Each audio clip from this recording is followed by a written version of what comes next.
uh, और जो topic आज मैं डिस्कस करना चाहता हूँ आई बिलीव उससे पहले दो चीज़ें मैं at the start of this video कहना चाहता हूँ। एक कि हमारे माँ बाप दुनिया के सबसे अजीम माँ बाप हैं, हर किसी के माँ बाप। दूसरा, ये आने वाली जनरेशन चूतिया है। तो ये दो बातें मैं क्लियर कर देता हूँ। उसके बाद uh, वजह क्या बनी मेरे ये यू नो इस टॉपिक को उठाने की, इसकी वीडियो बनाने की या इस बारे में बात करने की। And by abusive parents, what do I mean by them? Who am I talking about exactly? And क्या ये वो माँ बाप हैं जो अपने बच्चों पे जुल्म सितम करते हैं? क्या ये वो माँ बाप हैं जो अपने बच्चों पे हाथ उठाते हैं? क्या ये वो माँ बाप हैं जो अपनी बेटियों को और बेटों में फ़र्क करते हैं? क्या ये वो माँ बाप हैं जो अ, बेटी को उस दर्जे पे, उस वैल्यू पे, उस पे नहीं रखते जिस पे उसको होना चाहिए? या ये वो माँ बाप हैं जो अपने जवान बेटे बेटी को इस पोजीशन में डाल देते हैं जहाँ पे ना वो ये ज़िंदगी सही तरह गुजार पाता है और ना ही वह इस ज़िंदगी का सही मज़ा ले पाता है। अ, तो अगर आपको ये सब लग रहा है बाय अब्यूजिव पेरेंट्स तो आपको ठीक लग रहा है।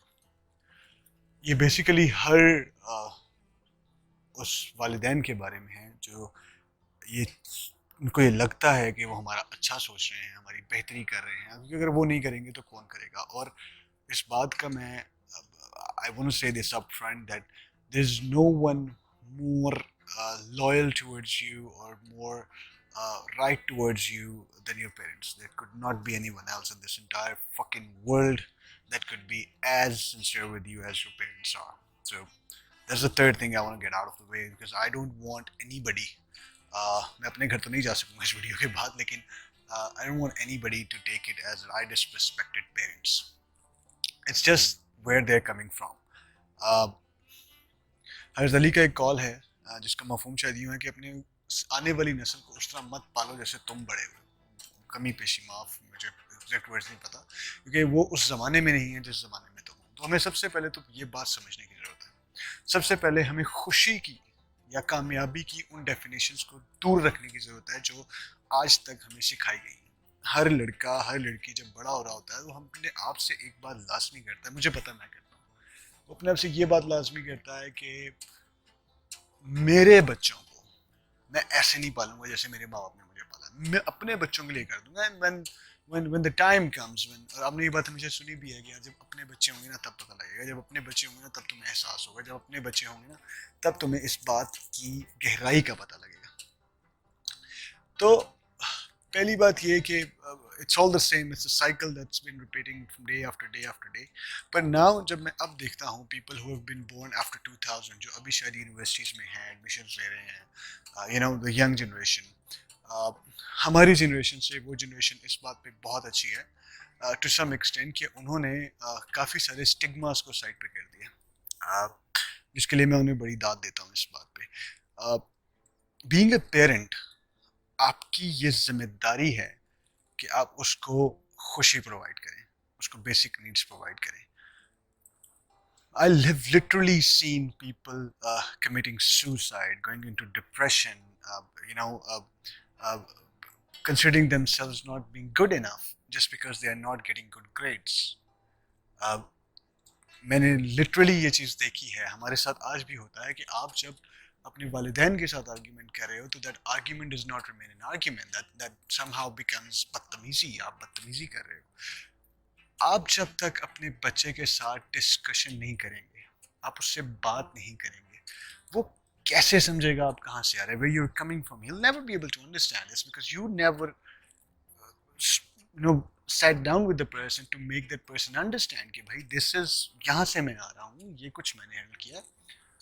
और आपकी जितनी स्ट्रगल्स हैं, आपकी जितनी भी स्ट्रगल हैं सर, मैम, वो आपकी स्ट्रगल्स हैं, वो मेरी स्ट्रगल्स नहीं है। आपने जो मेहनतें की हैं ज़िंदगी में की हैं, आपने अपनी औलाद के लिए की हैं या अपने लिए की हैं या अपने रिश्ते को बचाने के लिए, जो आपकी एसोसिएशन है।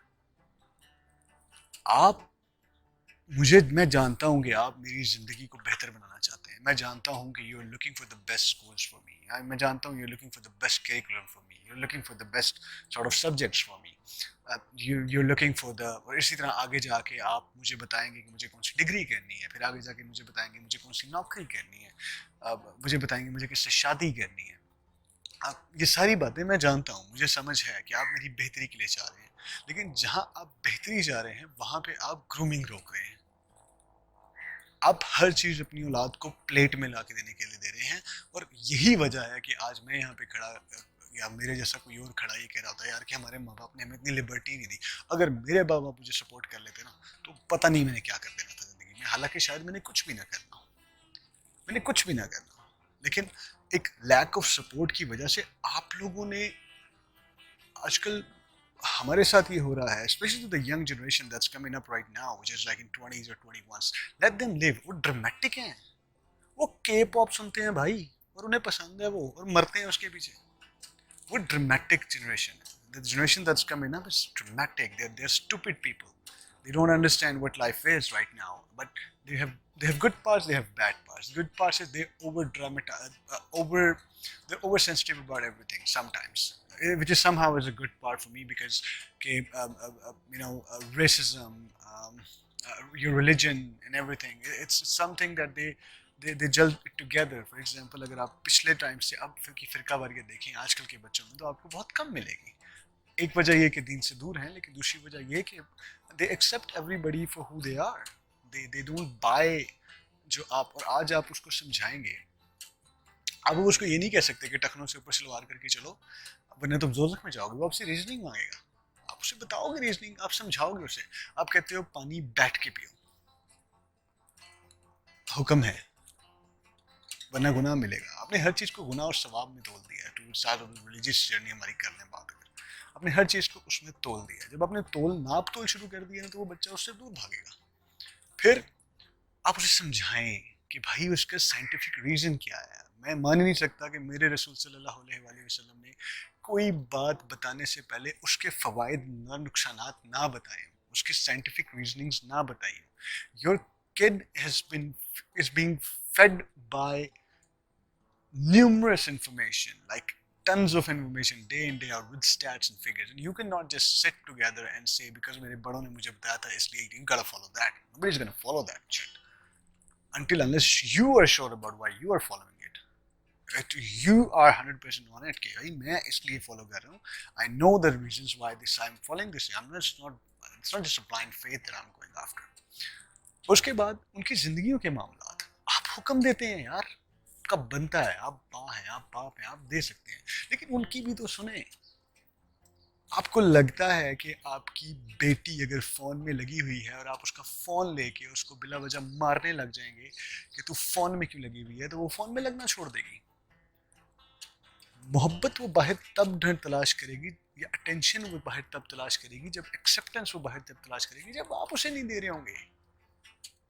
आप लोग टिकटॉक को इतना बुरा कहते हैं, मतलब कि तमाशा लगाया हुआ है, कंजर खाना लगाया हुआ है, बगैरती लगाई हुई है। आप कभी उस टिकटॉक में 17, 16, 15, 18 साल की बच्चियों की टिकटॉक्स देखें। I know there is a lot of bullshit and I hate that part of it, but people are crying over just their parents not giving them attention. People are crying over they're being forced into something they don't want to do. People are crying over every single thing that you think is not important. They're dying over those things. Suicides हो रहे हैं। आप बैठेंगे, आप बाद में पछतावे लेके बैठ जाएंगे कि यार हमारे बच्चे ने, हमने तो बड़ा कुछ दिया। 4 साल की डिग्री करके जब नौकरी नहीं मिलेगी, आप उसको कह देंगे कि भाई इनकॉम्पिटेंट है इसलिए नहीं मिली डिग्री, लोगों फलाने का बेटा तो वो। कभी फलाने के बेटे में घुस के तो देखें, क्या उसका शौक ही वो हो यार। आपके बच्चे को आर्ट्स पसंद है, आप उसको साइंस में घुसा रहे हो, उसने क्या करना है। आप जरा खोलें अपनी आंखें और देखें कि भाई कोई भी इंसान वहां पे नौकरी नहीं कर रहा जो सी वो डिग्री कर। Let them study what they want to study, stop pressurising them for what you want them to do. आपकी जिंदगियां नहीं जीनी उन्होंने अपनी जिंदगियां जीनी, उन्होंने अपने फैसले करने, अपने हिसाब से करने हैं। आपका फीसें भर देना, आपका रोटी दे देना, आपका रहने की जगह दे देना आपके फराइज हैं यार। Not doing a favour to anybody out of this world. और मुझे पता है ये सब कुछ क्यों होता है, क्योंकि आप चाहते हो कि कल को वो मेहनत करके कुछ बन के आपका भी सहारा बन जाए और अपनी जिंदगी भी बेहतर गुजार लें। इससे जिंदगियां गुजर जाती हैं। हमारी वैसे ही एवरेज औकात 60-70 हज़ार रुपए है बस। एवरेज औकात ये है हमारी एवरेज औकात। आप अच्छे से अच्छी यूनिवर्सिटी में पढ़ा लें, ठीक है, कोई यहाँ पे कोई बड़ी बात नहीं हो रही, कोई तीर नहीं मार रहा। जिंदगी गुजारने दें यार, जिंदगी सीखने दें यार। आप आज कहते हैं कि वो नशेड़ी दोस्त में जाके बैठ गया, वो बाहर दोस्तों के साथ आवारा कर दी, हमें तो कुछ नहीं बताते, अपने दोस्तों को सब कुछ। आप सुनते कब हो यार? आप उस वक्त सुन रहे होते हो जब उन्होंने बाहर सहारे ढूंढ लिए। जब सहारे ढूंढ लिए हैं तो आपने तो उन बेचारों के, फिर आपके सहारे की जरूरत नहीं है उसे। बच्चे को आपने साइकिल के लिए, मेरे एक I know one person in my life, एक दोस्त के अब्बू हैं। वो ये कहते हैं कि आप उनके सामने कोई मसला रखो आगे, उस मसले को वो सुनते हैं, समझते हैं और ना कर देते हैं। मिसाल के तौर पे मैंने ट्रिप पे जाना है, मैं आके उनसे बात करूंगा कि जी मैंने ट्रिप पे जाना है एंड ऑल दैट स्टफ। वो 5 बेइज्जतियां करेंगे, 6-7 बातें सुनाएंगे, 8 चीजें सुनाएंगे, उठ के चले जाएंगे। उसके बाद आएंगे 2 घंटे बाद, 4 घंटे बाद, और ट्रिप के पैसे देंगे कि जाओ बेटा ट्रिप पे चले जाओ।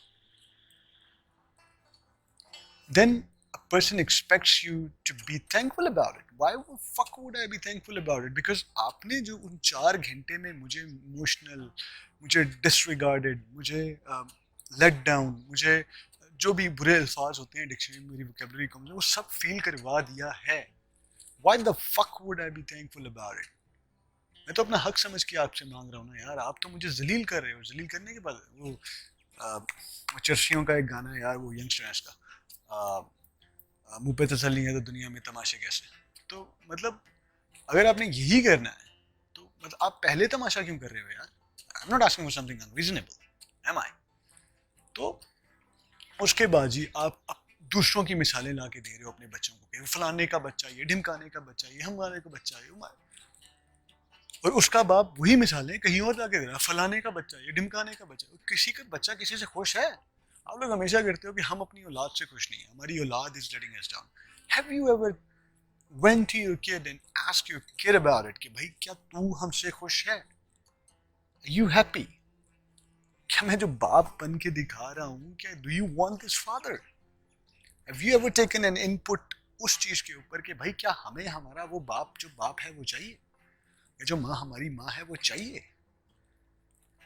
कभी बैठ के अपने आप बच्चों को रिश्ते समझा रहे होते हैं, नाते समझा रहे होते हैं, बड़ी बड़ी चीजें समझाते हैं, कभी बच्चे से बैठ के अपनी शादी के बारे में पूछना कि व्हाट्स हिज टेक और her take is on your marriage. आप कितने पानी में, आपको पता लग जाएगा। पेरेंटिंग पे पूछ लें, या सेटिस्फाई है, रिपोर्ट कार्ड दें उसे, कहें एनोनिमस 4 बच्चों को एनोनिमस लिख के दें हमारे बारे में क्या, वो बताएगा पता। जिस चीज के खौफ से और डर से आप लोग हम लोगों को जकड़ रहे हैं ना, स्पेशली आने वाली जनरेशन जकड़ रहे हैं, वो at the end of the day वैसे ही आ जाती है। I had thousands of issues with my father before he passed away. Thousands of issues. ऐसे ऐसे issues थे जो मुझे लगता था कि मैं ठीक हूँ हर जगह पे। I've been let down. And when he passed away, the only regret when he was sick, the only thing I wanted to do was to be by his side. When he passed away, the only thing I wanted is कि मैं अपनी family के लिए stand ले लूँ, कि उनको बाप की कमी महसूस ना हो, अपने भाई के साथ, अपनी बहन के साथ, अपनी माँ के साथ। That's the only thing I wanted. मेरे ख्याल में my Abba was, whatever my Abba did was he wanted me to make me to become that person that I am right now maybe. तो वो बन जाते हैं, वो इमोशनल बॉन्ड ही ऐसा है, वो खून के रिश्ते ही ऐसे हैं, वो ताल्लुकात ही ऐसे हैं कि वो आप बन जाते हो। खुदा का नाम ले, हर उठते सूरज के साथ एक जान गंवाना बंद कर दे। आपके बच्चे आपके हैं, एंड पे आपके पास ही होंगे। जिंदगी बहुत छोटी है, मसले बहुत ज्यादा हैं। मैं हर साल, हर रोज, हर तनख्वाह पे ये सोचता हूँ कि I wish my father was alive so I could go party with him. While you still have your sons and your daughters with you, go party with them. Spend some time. Cartoons देखें बैठ के यार, पूछें उन millennials से, चूतियों से कि भाई क्या चल रहा है तुम्हारी जिंदगी में। उनको बताएं हैं कि यार देख, BTS सुन लिया ठीक है, एनरिके इग्लेसियस सुन ब्रो, बॉब मार्ले सुन ब्रो, अच्छा ड्रेक ड्रूक सुन रहा है, एमिनेम सुन यार, हनी सिंह से निकल जरा थोड़ा सा, AR रहमान को सुन, उसको बताएं how to have his first shave, how to get his beard done, how to dress up, how to present himself, how to be confident in cheaper clothes. Tell your daughters to have fun, have life whilst they still can. पढ़ो लिखो, ऐसे तैयार हो, ये करो वो करो, यहाँ जाओ वहाँ जाओ, do whatever the fuck that you want to do, because आप हैं. सिर्फ बच्चों का सहारा ही उनके माँ बाप होते हैं, उनके लिए फख्र ही उनके माँ बाप होते हैं. बेटों को बीवियां कैसी मिलनी है नहीं पता भाई, ससुराल कैसा मिलना है नहीं पता भाई, अपनी औलाद कैसी मिलनी है नहीं पता भाई. आपके साथ जो टाइम है, बेटियों को ससुराल कैसे मिलने हैं, आगे जिंदगियां कैसी होनी है, शौहर कैसा मिलना है, औलाद कैसी मिलनी नहीं पता. आपके साथ जो टाइम है वो टाइम है गुजारने वाला, और आप उसी टाइम को इतना मुश्किल बना देते हैं कि वो टाइम याद भी नहीं रहता. खुदारा रहम करें अपने बच्चों पे, खुदारा रहम करें उस प्रेशर पे जो आप बिल्ड कर रहे हैं. खुदारा ये जाने पढ़ाई की वजह से गंवाना बंद कर दें. खुदारा, I was a lame student, I am earning good, I am living a good life. पैसे बन जाते हैं, रिस्क मिल जाता है, उसकी परेशानी है ही नहीं. कोशिश करें कि अपने बच्चों को बच्चा समझें, लेकिन उनको इतना रूम दें कि वो ग्रो कर सकें. I hope any parent that is listening to it could relate और कोई फ़ायदा हो सके.